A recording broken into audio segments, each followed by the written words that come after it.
Okay, welcome back students to your own YouTube channel that is biology lovers. आज की जो video का topic है दैट इज़ फीमेल गैमेटोफाइट। इसके पहले के वीडियोस में मैंने बताया था about the male gametophyte. I hope आपने वो वीडियोस देख ली होंगी। अगर आपने नहीं देखी हैं डिस्क्रिप्शन में लिंक दे देता हूँ, आप देख लेना।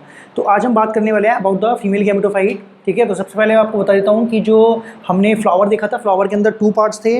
होल्स की बात कर रहे हैं, एक तो थी आउटर होल्स, एक थी इनर होल्स। आउटर होल्स में टू थी कैलिक्स कोरोला, इनर होल्स में टू थी स्टामेन एंड कार्पल। ठीक है, तो आज कार्पल की बात करने वाले हैं। तो जो फीमेल रिप्रोडक्टिव पार्ट होता है that is called gynoecium. Gynoecium is the female reproductive part in bisexual in unisexual flower, right. अब जो गाइनोशियम होता है, गाइनोशियम की जो यूनिट होती है that is called carpel. Carpel is the unit of gynoecium. और इसका दूसरा नाम होता है पिस्टल, जो मैंने स्टार्टिंग में बता दिया था जब हमने फ्लावर की स्टडी करी थी। ठीक है, तो जो गाइनोशियम होता है, गाइनोशियम को हम टू टाइप्स में डिवाइड कर सकते हैं on the behalf of carpel. अगर गाइनोशियम के पास एक कार्पल है, या फिर हम कह सकते हैं कि किसी फ्लावर के अंदर केवल एक ही कार्पल है, तो वो गाइनोशियम कैसा होगा, दैट इज मोनोकार्पुलरी गाइनोशियम। ठीक है, तो उस तरह के गाइनोशियम को हम बोलेंगे मोनोकार्पुलरी गाइनोशियम। और अगर गाइनोशियम के पास एक से ज़्यादा कार्पल हैं, इसका मतलब है कि जो फ्लावर है उसके अंदर एक से ज़्यादा कार्पल है, एक से ज़्यादा कार्पल या पिस्टल है, तो उसको हम बोलेंगे मल्टी कार्पुलरी गाइनोशियम। ठीक है, तो एक तो हो गया मोनोकार्पुलरी गाइनोशियम और एक हो गया मल्टी कार्पुलरी गाइनोशियम, राइट। तो ये किसके बिहाफ पे रखा गया है, on the behalf of the number of carpels, multi carpellary. ठीक है, अब आपको पता होना चाहिए कि जो कार्पल होता है, जो पिस्टल होती है, इसके तीन पार्ट होते हैं। कौन कौन से इसके तीन पार्ट होते हैं? अगर हम इसके स्ट्रक्चर देख लें तो इसके तीन पार्ट होते हैं। सबसे पहले आपने यहाँ पे देख लिया कि मोनोकार्पल का मतलब है it consist of only one carpel. It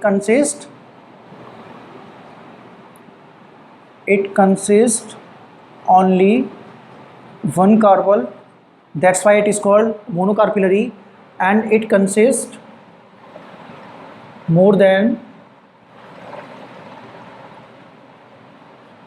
more than one carpel, that's why it is called multicarpellary, right। तो अगर इसके पास एक कार्पल है तो उसको हम बोलते हैं मोनोकार्पुलरी, एक से ज़्यादा कार्पल है मल्टीकार्पुलरी। अब होता क्या है कि जो मल्टीकार्पुलरी गाइनोशियम हो सकती है, ये टू टाइप्स की हो सकती है। एक हो सकती है सिनकार्पस टाइप, अभी बताऊंगा सिनकार्पस क्या होता है, और एक हो सकती है एपोकार्पस टाइप। ठीक है, अभी जो सिनकार्पस और एपोकार्पस में डिफरेंस क्या है? सिनकार्पस का मतलब होता है इसके अंदर जो कार्पल होंगे वो कैसे होंगे, कार्पल फ्यूज्ड। और इसके अंदर जो कार्पल होंगे वो कैसे होंगे, कार्पल या पिस्टल कह सकते हैं फ्री। मतलब इसमें फ्री कार्पल होंगे, इसमें फ्यूज कार्पल होंगे। फॉर एग्जांपल अगर आप इसकी बात करते हो सिनकार्पस या एपोकार्पस की, तो सिनकार्पस के अंदर जो होते हैं वो फ्यूज्ड होते हैं किस कंडीशन में, पैपेवर। एग्जांपल बता रहा हूँ, पैपेवर और हिबिस्कस। पैपेवर और हिबिस्कस में कैसे होते हैं, फ्यूज्ड होते हैं। मतलब उसके अंदर मल्टीकार्पुलरी तो है ही उसका जो फ्लावर है, और वो कैसा है, सिनकार्पस टाइप की उसके अंदर कार्पल है। ठीक है, एपोकार्पस में कैसा होता है, कार्पल फ्री होते हैं। इसके जो एग्जाम्पल्स हैं उसमें आ जाता है रोज एंड लोटस। ठीक है, ये कुछ एग्जाम्पल्स हैं जिसके अंदर एपोकार्पस टाइप की गाइनोशियम होती है। ठीक है, अभी आपने हिबिस्कस का प्लांट देखा होगा। जब आप हिबिस्कस का फ्लावर देखते हो तो उसके अंदर से एक लंबा सा स्टॉक निकला होता है, और उसके ऊपर देखते हो इस तरह से बहुत सारी स्ट्रक्चर्स होती हैं ऐसे कॉमन। तो ये जो स्ट्रक्चर्स दिखती हैं ना आपको अलग अलग, ठीक है, इनको हम बोलते हैं स्टिग्मा। तो ये सारी स्टिग्मा आपको दिख रही हैं, स्टिग्मा सब क्या है, अलग अलग हैं, बट ये एक साथ फ्यूज्ड हैं, राइट। फ्यूज्ड किसके साथ है, एक कॉमन स्ट्रक्चर है, और यहाँ पे आके क्या है, यहाँ पे ओवरी है। तो ये इस तरह की स्ट्रक्चर को जो आप देखते हो हिबिस्कस के फ्लावर में, कभी हिबिस्कस का फ्लावर देखना तो उसमें आपको इस तरह की स्ट्रक्चर दिखेगी। बहुत सारे उसके अंदर क्या होते हैं, स्टमन भी होते हैं। तो इसी तरह से उसके अंदर ये स्टिग्मा भी बहुत सारी होती हैं, और ये आपस में फ्यूज्ड होती हैं। ठीक है, और इसको हम बोलते हैं कौन सी, gynoecium, syncarpous type of gynoecium. तो ये एक एग्जाम्पल था। फ्री वाले में फ्री होंगे, उसमें किसी भी तरह का फ्यूज़न नहीं होगा। होंगे बहुत सारे मल्टीकार्पुलरी होगी, बट वो फ्यूजन नहीं हो, क्योंकि जो जिसके अंदर एक कार्पुलर है उसके अंदर सिनकार्पस और एपोकार्पस का कोई मतलब ही नहीं है, बिकॉज इट इज़ सिंगल। ठीक है, तो सिंगल ही रहेगी, फ्री रहेगी, ना वो फ्यूज्ड होगी ना कैसी होगी। अभी अब बात कर लेते हैं कार्पल की। तो कार्पल की जो होती है, तीन पार्ट होते हैं कार्पल के। कार्पल की स्ट्रक्चर क्या है, कार्पल के तीन पार्ट होते हैं। एक तो होता है स्टिग्मा, एक होती है स्टाइल, और एक होती है जो लास्ट वाला पार्ट होता है आउटर पार्ट, जिसको बल्जिंग पार्ट बोलते हैं, ओवरी। ठीक है, तो this one is called stigma इसको हम बोलते हैं stigma, this one is style and this one is ovary. तो ये वाला जो पार्ट होता है स्टिग्मा, आपको पता है stigma act as a landing platform to pollen grain. तो ये किसकी तरह वर्क करता है, एक लैंडिंग प्लेटफॉर्म की तरह वर्क करता है, जिसपे पोलन ग्रेन आके यहाँ पे गिरते हैं, चिपकते हैं, ठीक है। पोलन ग्रेन यहीं पे आके लैंड करते हैं, यहाँ से ही क्या करते हैं वो अपनी पोलन टिप को जर्मिनेट करना स्टार्ट करते हैं। जो स्टाइल होता है, स्टाइल जो है ये कैसा पार्ट है, सिलिंड्रिकल पार्ट है, फिलामेंटस होता है, और इसके अंदर से ही पोलन ट्यूब होके जाती है, ठीक है। और फिर जो लास्ट वाला पार्ट होता है जो किससे अटैच होता है, ये अटैच होता है आपका रिसेप्टिकल से या थैलेमस से, ठीक है। ये जो लास्ट वाला पोर्शन होता है, बल्जिंग पोर्शन जो है, इसको हम बोलते हैं ओवरी। ओवरी के अंदर यहाँ पे आपको दिख रहा है ये स्पेस है, तो इसको बोलते हैं ओवरी की कैविटी, ठीक है। It is the cavity of ovary, या इसका नाम होता है लॉक्यूल, इसको हम बोलते हैं लॉक्यूल, ठीक है। और इसी लॉक्यूल के अंदर में कौन प्रेजेंट होता है, इसी लॉक्यूल के अंदर में प्रेजेंट होता है, किसकी स्ट्रक्चर है ये, इसी लॉक्यूल के अंदर में प्रेजेंट होता है ये ओव्यूल, राइट। तो जो ओव्यूल होता है वो कहाँ प्रेजेंट होता है, ओवरी के अंदर। तो एक थी एक typical structure of the carpel. Carpel के 3 पार्ट होते हैं, stigma, style and ovary. Stigma act as a landing platform to pollen grain, style is a cylindrical structure और elongated, you can say elongated type of structure, and the ovary is the last portion which is bulging, ठीक है। और ये किससे attach होता है, रिसेप्टिकल से या थैलेमस से।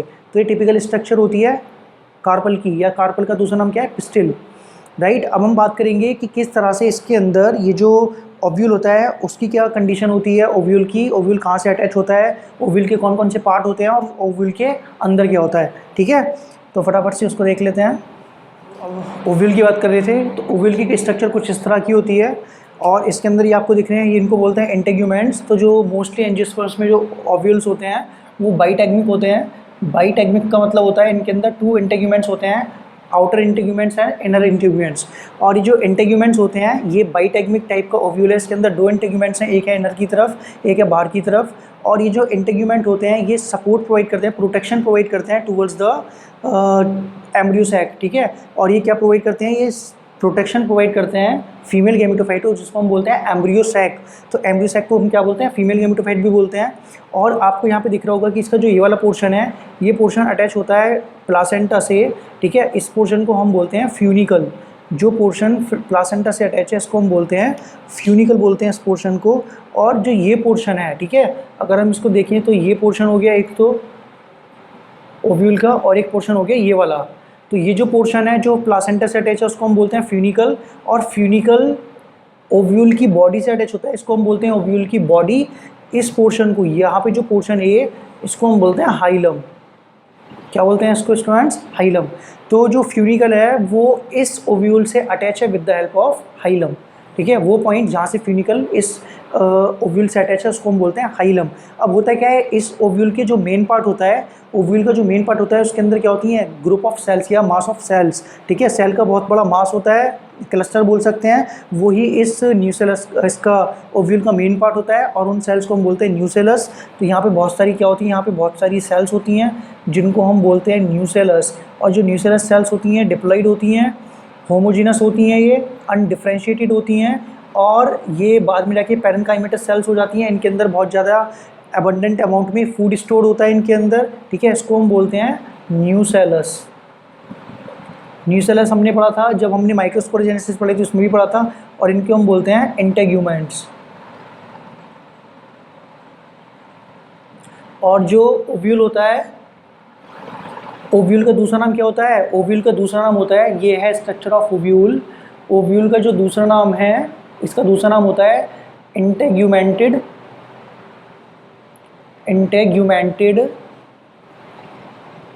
मेगास्पोरेंजियम। और वहाँ पे क्या पढ़ते थे, माइक्रोस्पोरेंजियम में पोलन सैक की बात करते थे। यहाँ पे किसकी बात कर रहे हैं, यहाँ पे हम इंटेग्यूमेंटेड मेगास्पोरेंजियम की बात करते हैं, तो उसका दूसरा नाम है इंटेग्यूमेंटेड मेगास्पोरेंजियम। इसी तरह से जो कार्पल होती है उनका दूसरा नाम क्या होता है, मेगास्पोरोफिल, ठीक है। ये आपको पता होना चाहिए। जैसे मैंने पढ़ाया था स्टामिन जो होती हैं, स्टामिन को हम बोलते हैं माइक्रोस्पोरोफिल, और यहाँ पे कार्पल को बोलते हैं मेगास्पोरोफिल।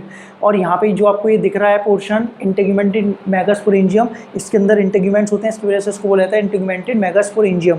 और ये जो न्यूसेलस होती हैं, ये न्यूसेलस डिप्लॉइड सेल्स होती हैं, और बाद में जाके क्या होता है, during the time of megasporogenesis इसमें से कोई भी एक सेल क्या हो जाती है, एनलार्ज हो जाती है, डिफ्रेंशिएट हो जाती है और इन बाकी सब सेल से अलग दिखती है, और वही सेल वर्क करती है as a megaspore mother cell. But उसके अंदर होता है क्या, उसके अंदर कुछ माइटोटिक डिवीजन्स होते हैं, जो माइटोटिक डिवीजन क्या बनाते हैं, प्राइमरी पैराइटल सेल्स बनाते हैं और प्राइमरी स्पोरोजिनस सेल्स बनाते हैं।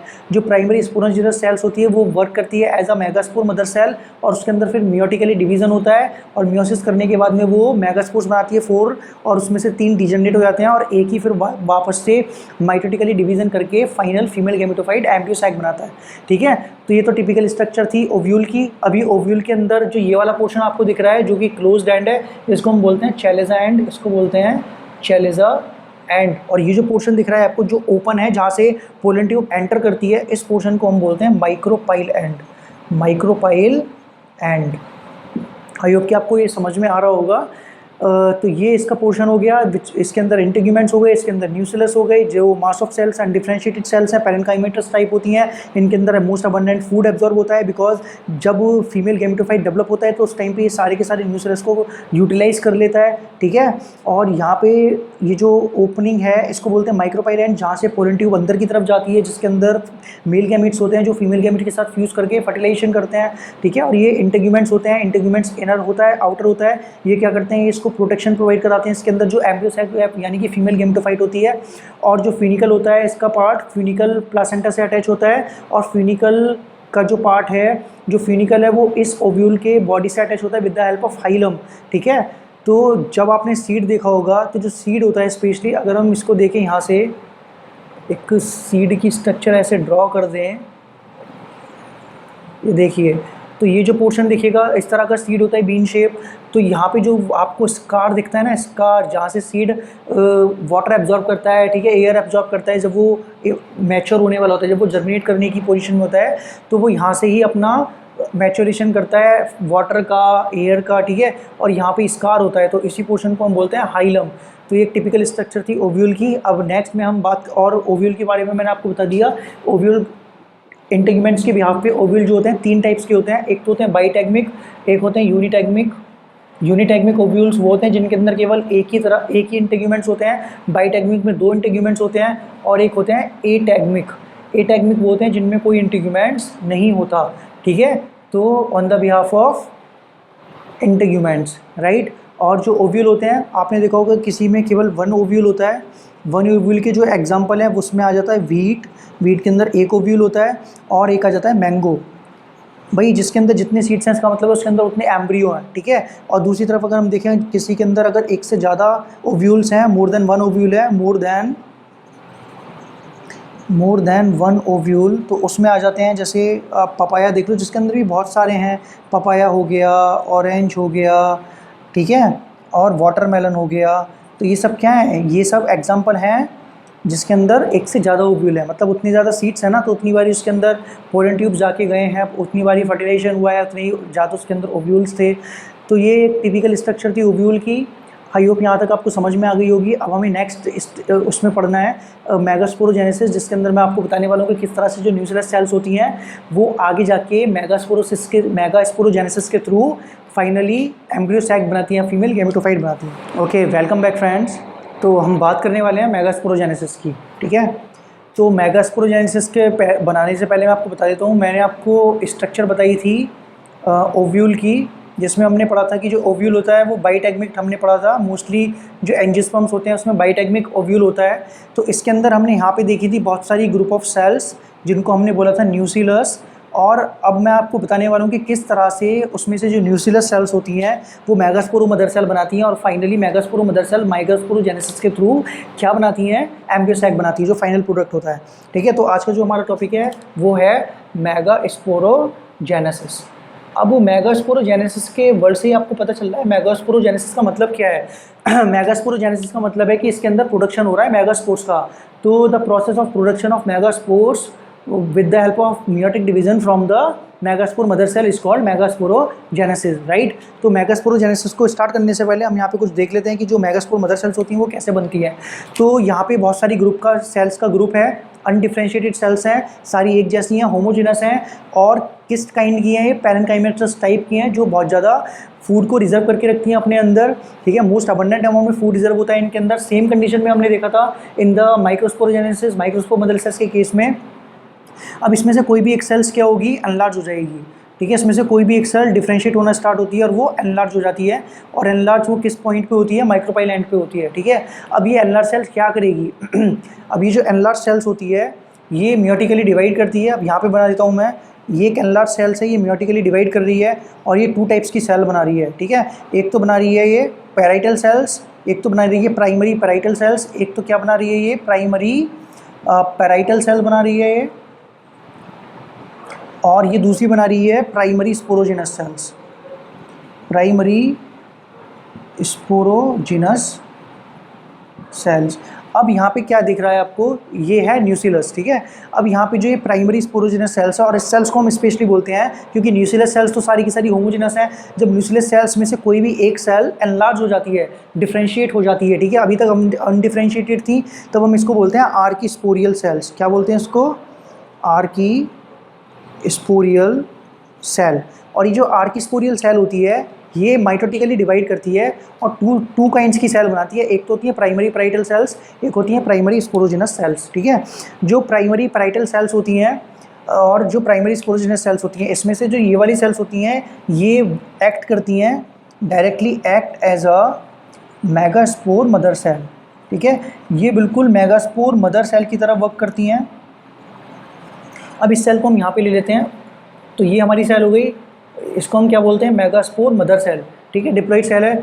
अब ये क्या करती है, अब ये डिप्लॉइड सेल अब ये मियोटिकली डिवाइड करती है और मियोटिकली डिवाइड करके लीनियर फॉर्म में ये क्या बनाती है, मेगास्पोर्स बनाती है। एक मियोसिस करेगी है और क्या बनाएगी, मेगास्पोर्स बनाएगी। तो मेगास्पोर्स कितने बनेंगे, इसमें से 4 मेगास्पोर्स बनेंगे। अब होता क्या है, इसके अंदर से जो 4 मेगास्पोर्स में से 3 मेगास्पोर्स डीजनरेट हो जाते हैं, मतलब कि 3 मेगास्पोर्स क्या हो जाते हैं, डीजनरेट हो जाते हैं और केवल 1 मेगास्पोर बचता है, ठीक है। तो 3 मेगास्पोर्स क्या हो जाएंगे, वुड बी डीजनरेटेड, और उसमें से एक बचेगा मेगास्पोर, तो ये 1 मेगास्पोर आ गया। अब ये मेगास्पोर क्या करता है, ये माइटोटिकली डिवाइड करता है, तो ये माइटोसिस करेगा। तो 1 से कितने बनाएगा, 2 बनाएगा अलग अलग कॉर्नर्स पे, ठीक है। तो इस तरह से ये क्या हो गया, 2 न्यूक्लिएटेड सेल्स बन गई। एक सेल है बट इसके अंदर कितने न्यूक्लियाई हैं, 2 न्यूक्लियाई हैं। फिर से एक बार माइटोसिस करेगा, फिर से क्या करेगा, एक बार माइटोसिस। और माइटोसिस केवल इस माइटोसिस क्यों हो रही है, माइटोसिस में क्या हो रहा है, केवल कैरियोकाइनेसिस हो रही है, ठीक है। साइटोकाइनेसिस नहीं हो रही है, इसमें साइटोप्लाज्म का डिवीजन नहीं हो रहा है, केवल न्यूक्लियर डिवीजन हो रहा है, ठीक है। दोबारा माइटोसिस करेगा ये, तो यहाँ पे 1 से 2 सेल्स बनेंगी इस पोजीशन पे, और यहाँ पे 1 से 2 सेल बनेंगी, ठीक है, क्योंकि इक्वेशनल डिवीजन होता है ये। और ये सारी सेल्स कैसी हैं, हैप्लॉइड सेल्स हैं। और फिर एक बार और माइटोसिस होगी इसके अंदर, और इस बार जब माइटोसिस होगी तो ये किस तरह की सेल्स बनेंगी, तो यहाँ पे 4 सेल्स बनेंगी इस कॉर्नर पे, और यहाँ पे 4 सेल्स बनेंगी 4 न्यूक्लियाई होंगे, ठीक है। अब क्या होगा इसमें, अब यहाँ से क्या होता है, एक न्यूक्लियाई इस पोजीशन से, एक न्यूक्लियाई इस पोजीशन से, इसको हम समझ लेते हैं कि ये चैलेजल एंड है और ये माइक्रोपाइल एंड है। तो एक एक न्यूक्लियाई करके कहाँ पे जाते हैं, ट्रैवल करते हुए मिडल में जाते हैं, ठीक है। तो यहाँ से कहाँ पहुँच गए, मिडल में पहुँच गए, राइट। तो अब ये जो कंडीशन हो जाती है वो किस तरह की हो जाती है, वो इस तरह की कंडीशन हो जाती है। इसमें क्या होता है कि 3 न्यूक्लियाई तो ऊपर की तरफ रहते हैं, ठीक है, 3 न्यूक्लियाई मिडिल में रहते हैं, सॉरी 2 न्यूक्लियाई मिडिल में रहते हैं, 3 न्यूक्लियाई ऊपर की तरफ रहते हैं, इसको हम बोल सकते हैं चैलेजल एंड। और 3 न्यूक्लियाई कहाँ पे होते हैं, माइक्रोपाइल एंड पे, जिसमें से एक लार्ज होता है जिसको बोलते हैं एग सेल, और 2 छोटे छोटे होते हैं जिनको हम बोलते हैं सिनर्जिट्स, ठीक है। एक लार्ज होता है जिसको बोलते हैं एक्सेल, 2 छोटे छोटे होते हैं जिनको बोलते हैं सिनर्जिट्स। तो इस पूरे को मिला के हम बोलते हैं एग एपरेटस। तो एग एपरेटस के अंदर क्या होता है, एग एपरेटस के अंदर होते हैं सिनर्जिट्स एंड एक्सेल्स, और ये जो तीनों होते हैं इनको हम बोलते हैं एंटीपोडल सेल्स। इनको क्या बोलते हैं, एंटीपोडल सेल्स। और जो बीच में होते हैं इनको हम बोलते हैं पोलर न्यूक्लियाई, इसको बोलते हैं पोलर न्यूक्लियाई। और इस पूरे को मिला के हम बोलते हैं 8 न्यूक्लिएटेड 7 सेल्ड स्टेज। इसमें कितने न्यूक्लियस दिख रहे हैं आपको, 8, कितनी सेल्स हैं, 7, तो इसको हम क्या बोलेंगे, 8 न्यूक्लिएटेड 7 सेल्ड स्टेज। और इसको अब हम बोलते हैं finally, this is called embryo sac, या इसका दूसरा नाम क्या होता है, फीमेल गैमेटोफाइट, या इसको क्या बोलते हैं हम, फीमेल गैमेटोफाइट। तो ये स्ट्रक्चर होती है इस तरह से, ये मेगास्पोरोजेनेसिस होती है। अब आपने यहाँ पे देखा मेगास्पोरोजेनेसिस कैसे हुई, इस ओव्यूल का जो मेन पार्ट था जिसको हमने बोला था nucleus, nucleus is the main part of the ovule, उसके अंदर से कोई भी एक सेल डिफरेंशिएट हो जाती है, एनलार्ज हो जाती है और वो बन जाती है आर्किस्पोरियल सेल। आर्किस्पोरियल सेल दो तरह की सेल्स बनाती है, primary parietal cells and primary sporogenous cells. Primary sporogenous cells जो होती है वो सीधा मेगास्पोर मदर सेल की तरह एक्ट करती है, और जो मेगास्पोर मदर सेल है वो एक मियोटिक डिवीजन करके 4 मेगास्पोर्स बनाती है, जिसमें से 3 डिजेनरेट हो जाते हैं, लीनियर फॉर्म होती है, और एक बच जाता है। एक जो मेगास्पोर बच जाता है वो माइटोसिस करके फिर ये 2 न्यूक्लिएटेड वाली स्टेज बनाता है, फिर उसके अंदर अगेन माइटोसिस होती है जिसमें 4 न्यूक्लिएटेड स्टेज बनती हैं, अगेन माइटोसिस होती है जिसमें 8 न्यूक्लिएटेड स्टेज बनती हैं, और फिर इनके अंदर जो रीअरेंजमेंट ऐसे होता है कि ऊपर की तरफ चैलेंज एंड पे 3 एंटीपोडल सेल्स होती हैं, माइक्रोपाइल एंड पे 2 सिनर्जिड्स होते हैं, एक एक्सेल होती है, और बीच में 2 पोलर न्यूक्लियाई होते हैं। इस पूरे को हम मिला के बोलते हैं एम्ब्रियो सैक, या इसका दूसरा नाम होता है फीमेल गैमेटोफाइट। और जो पोलर ग्रेन होती है, अब यहाँ पे क्या होगा, अब यहाँ पे आपको क्या दिखेगा, इंस्टेड ऑफ दीज न्यूक्लियस यहाँ पे आपको दिखेगा अब एम्ब्रियो सैक, राइट। अब यहाँ पे क्या बन गया, अब यहाँ पे आ गया ये एम्ब्रियो सैक, और एम्ब्रियो सैक के अंदर ऊपर की तरफ क्या आ गई है, ये आ गई एंटीपोडल सेल्स, और नीचे की तरफ एक सेल आ गई, 2 सिनर्जिड्स आ गए, बीच में 2 पोलर न्यूक्लियाई आ गए। अब जो पोलर ग्रेन आएगी वो यहाँ से ही एंटर करेगी माइक्रोपाइल एंड से, और इस तरह से इसके अंदर से क्या होंगे, मेल गैमीट्स होंगे, 2 मेल गैमीट्स, एक मेल गैमीट फ्यूज़ करेगा इस पोलर न्यूक्लियाई के साथ, एक फ्यूज़ करेगा एग के साथ, एक बनाएगा जाइगोट और एक बनाएगा पैन, ठीक है। तो इस तरह से फिर ये फर्टिलाइजेशन की प्रोसेस होती है, और इसके अंदर क्या होता है, डबल फर्टिलाइजेशन होता है। तो यहाँ तक आपको समझ में आ गया कि किस तरह से स्ट्रक्चर ओव्यूल की प्रेजेंट होती है, उसके अंदर क्या क्या चीज़ें होती हैं, ठीक है। कार्पल में क्या होता है, मोनोकार्पिलरी, मल्टीकार्पिलरी का क्या मतलब है, सिनकार्पस, एपोकार्पस का क्या मतलब है, इनके एग्जांपल्स क्या हैं, राइट। और ये मेगास्पोरोजेनेसिस की प्रोसेस कैसे होती है, तो मेगास्पोरोसिस क्या है, it is the biological process in which megaspores are produced from the megaspore mother cell with the help of meiotic division and the mitotic division, और the final product of the megasporogenesis is embryo sac और female gametophyte, ठीक है। तो ये पूरी process थी। अब next video में हम पढ़ेंगे अबाउट द पॉलिनेशन, क्योंकि अब ये सब बन गया, फीमेल गैमेटोफाइट बन गया, अब क्या होगा, अब पोलिनेशन होगा जिसमें कि पोलन ग्रेन्स क्या करते हैं, ट्रैवल करते हैं फ्रॉम एंथर टू स्टिग्मा, ठीक है। तो प्लीज़ वीडियो को लाइक करें, शेयर करें, सब्सक्राइब करें, और अगर कोई आपका कोई सजेशन है तो प्लीज़ कमेंट करके मुझसे पूछ लें या कुछ बता दें कमेंट करके। और अगर आप नए हैं चैनल पे तो प्लीज़ चैनल को सब्सक्राइब करें ताकि आपको जो आने वाली हर एक वीडियो है वो आपको टाइम टू टाइम मिलती रहे। Okay, thank you so much.